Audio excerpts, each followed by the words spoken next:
Hello बच्चों, नमस्कार। आप सभी का बहुत बहुत स्वागत है।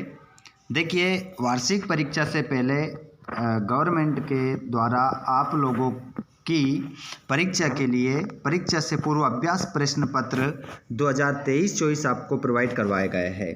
सभी बच्चे लाइव क्लास में जुड़ जाइए। आप सभी का स्वागत है।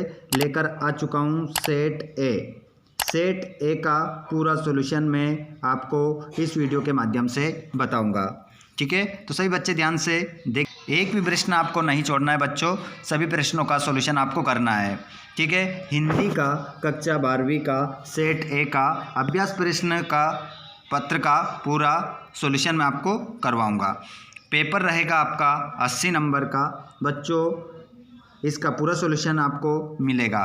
तो जो दोस्त हमारे जहाँ से इस वीडियो को देख रहे हैं, जल्दी से एक बार अपने सभी दोस्तों को भी शेयर कर दीजिएगा।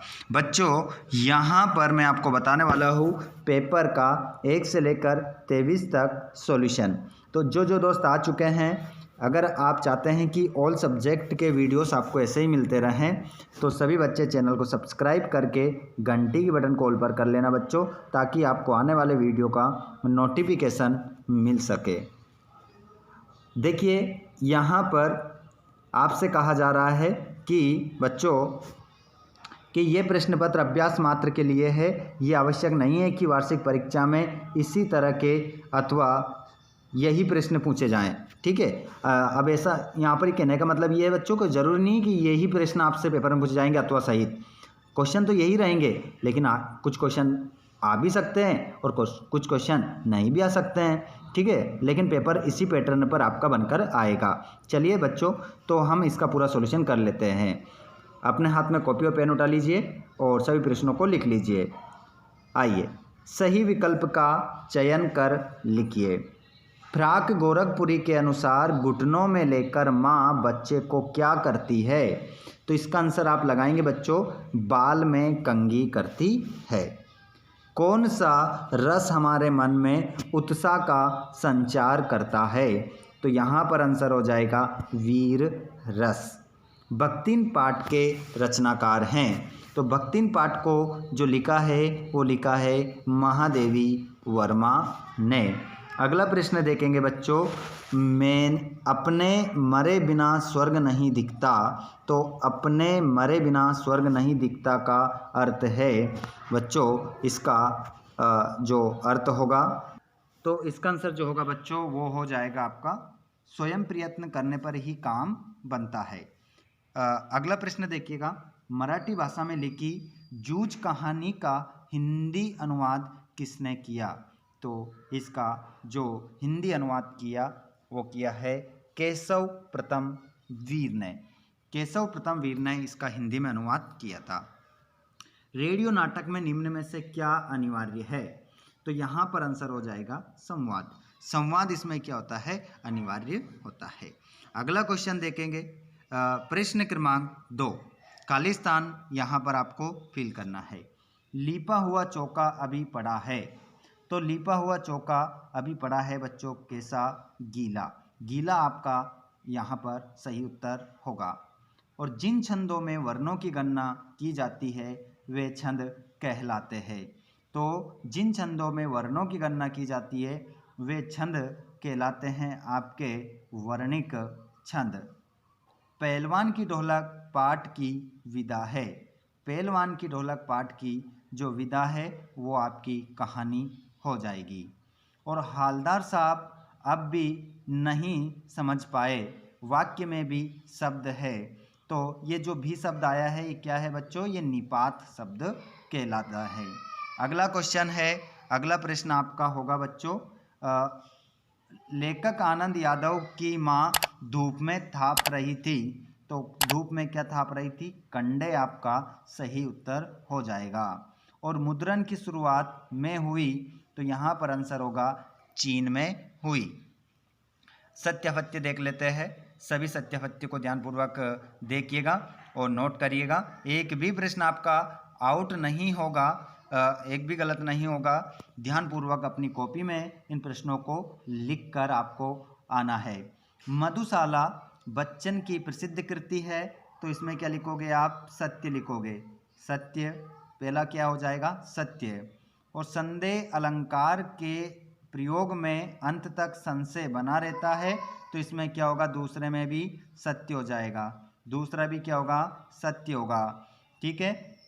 लुट्टन बचपन में गाय चराता था, तो इसका भी आंसर क्या होगा, सत्य होगा। लुट्टन बचपन में गाय चराता था।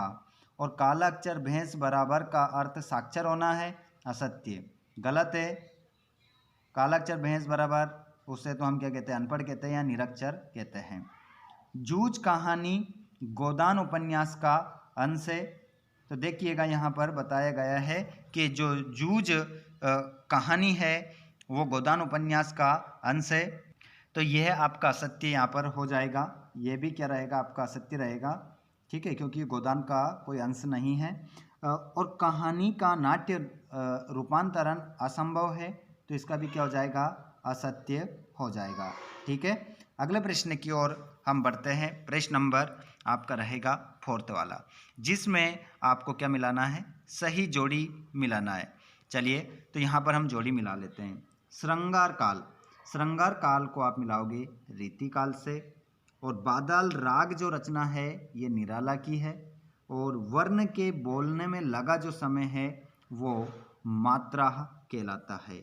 और नैर, नैर मतलब माइका। बहुविस्तार, बहुविस्तार को हम मिला देंगे बहुपल्लवन से। सबसे ऊंचा चबूतरा को आप मिलाओगे बच्चों बड़ा बौद्ध स्तूप। और कहानी का केंद्र बिंदु जो होता है वो होता है कथानक। इस प्रकार आपकी जोड़ी मिल चुकी है। एक एक को ध्यानपूर्वक देखिएगा यहाँ पर, और सही साट आपको लिखना है, गलती किसी प्रकार की आपको नहीं करना है। निम्नलिखित प्रश्नों के उत्तर एक एक शब्द और एक वाक्य में आपको लिखना है। देखिए, दूरदर्शन वाले कैमरे के सामने बैठे अपाहिज से बार बार प्रश्न क्यों पूछते हैं। तो बच्चों, दूरदर्शन वाले कैमरे के सामने बैठे अपाहिज से बार बार प्रश्न इसलिए पूछते हैं, उसको क्या करने के लिए, रुलाने के लिए। तो आंसर क्या हो जाएगा, रुलाने के लिए पूछते हैं। अगला प्रश्न, विस्तृत कलेवर वाले काव्य को क्या कहते हैं। तो विस्तृत कलेवर वाले काव्य को बच्चों कहा जाता है प्रबंध काव्य। क्या कहा जाता है, प्रबंध काव्य। प्रबंध काव्य, या इसे फिर आप महाकाव्य में भी कह सकते हो, है ना, लेकिन प्रबंध काव्य आपका ज़्यादा सही होगा। और शेर के बच्चे का असल नाम क्या था। तो शेर के बच्चे का जो असल नाम था वो था चांद सिंह। चांद सिंह उसका नाम था। अगला प्रश्न, अनासक्त का, अनासक्त का क्या अर्थ है। तो अनासक्त का अर्थ होता है बच्चों निर्लिप्त, निर्लिप्त। अब आप पूछोगे निर्लिप्त का क्या अर्थ होता है।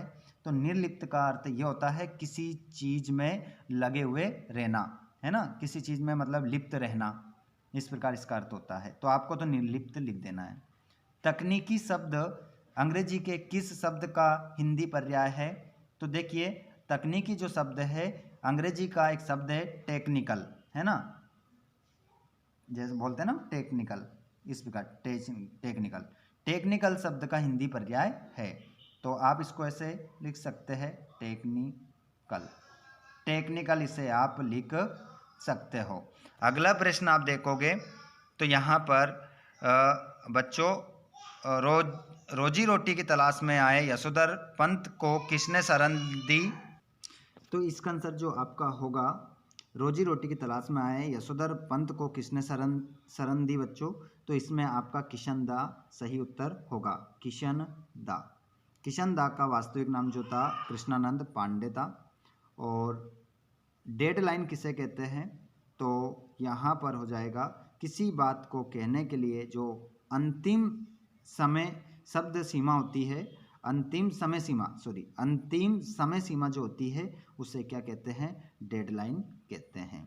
किसी भी, ऐसा लिख लेना आप, किसी भी बात को कहने के लिए अंतिम समय सीमा,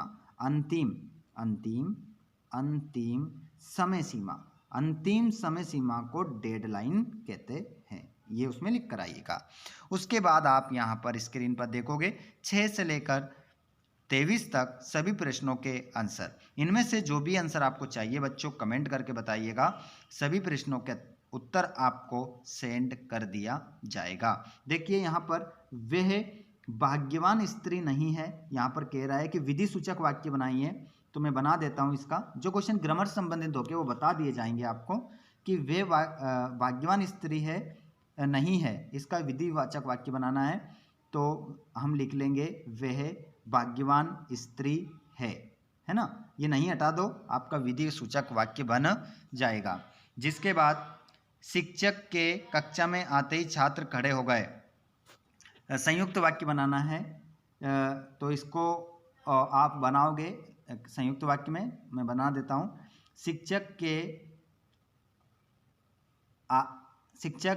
कक्षा में आए, है ना, शिक्षक की कक्षा में आए और बच्चे मतलब छात्र खड़े हो गए। इस प्रकार से शिक्षक कक्षा में आता है, ऐसे शिक्षक कक्षा में आता है और छात्र खड़े हो गए। इस प्रकार आप संयुक्त वाक्य इसका बना सकते हो। उसके बाद ये प्रश्न आप देख सकते हैं बच्चों, यहाँ पर जो प्रश्न आपको पेपर में देखने को मिलेंगे, क्वेश्चन सभी 2 नंबर के 3 नंबर के, यही प्रश्न देखिए रिपीट होंगे पेपर में आपको देखने को मिलेंगे। तो आप अच्छे से इन सभी प्रश्नों का सॉल्यूशन कर लीजिए। एक एक प्रश्न का उत्तर आपको याद होना चाहिए। कोई भी प्रश्न आपको मिस नहीं करना है बच्चों, नहीं तो बाद में सिर्फ पछताने के अलावा आपके पास कुछ भी नहीं बचेगा। आप देख सकते हैं यहाँ पर क्वेश्चन पेपर हमारा सॉल्यूशन के साथ हमने यहाँ पर देखा है बच्चों, विज्ञान की ओर भारत के बढ़ते चरण। और हमारा एप्लीकेशन भी आप देख सकते हैं, साफ सफाई के लिए है, बहुत ज़्यादा ये प्रचलित है दोस्तों। ये एप्लीकेशन ज़रूर आपको पेपर में देखने को मिलेगी, तो इनको याद कर लीजिए। अब आप मुझे कमेंट करके बता दो बच्चों, आप इस वीडियो को कहाँ से देख रहे हैं। ऑल स्टूडेंट्स मुझे कमेंट करके बताएंगे कि आप इस वीडियो को कहाँ से देख रहे हैं और आपका नाम क्या है, कमेंट बॉक्स में लिख दीजिए। और जिन बच्चों ने अगर चैनल को सब्सक्राइब नहीं करा है तो आपसे रिक्वेस्ट है चैनल को सब्सक्राइब करिए, ताकि आगे भी आपको वीडियो मिल सके। ठीक है बच्चों, और एक बार अपने दोस्तों को भी आप शेयर ज़रूर कर दीजिएगा। धन्यवाद, थैंक्स फॉर वॉचिंग।